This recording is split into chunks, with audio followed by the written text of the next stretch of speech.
In this exercise, we create some drawing geometry by using dynamic dimensions, absolute and relative coordinates, and we'll also enter values as decimal units. Before we begin, first thing that I want to do is right-click on the coordinates area of the status bar and make sure that decimal linear units is set, and I want to change the readout to be relative coordinates instead of absolute.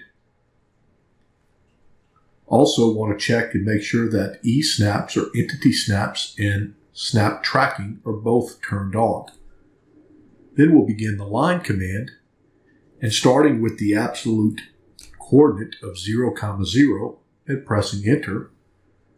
The next thing I'm going to do is drag the cursor to the right and enter a value of 25 units and press enter. This creates the drawing 25 units from the starting point. The next thing I'm going to do is enter shift at 5 less than 90 and press enter. And that will create a line segment that is 5 units long and going at 90 degrees. The next step will be to enter a relative coordinate. So even though I type 10, 10, the text is prefixed indicating a relative coordinate. I press enter, the line will be drawn 10 units in the X and 10 units in the Y of where it originated.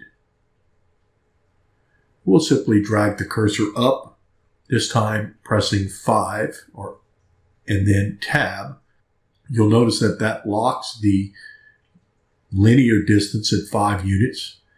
I can still move my cursor to define the angle. We'll just go straight up and let it draw the line at 90 degrees.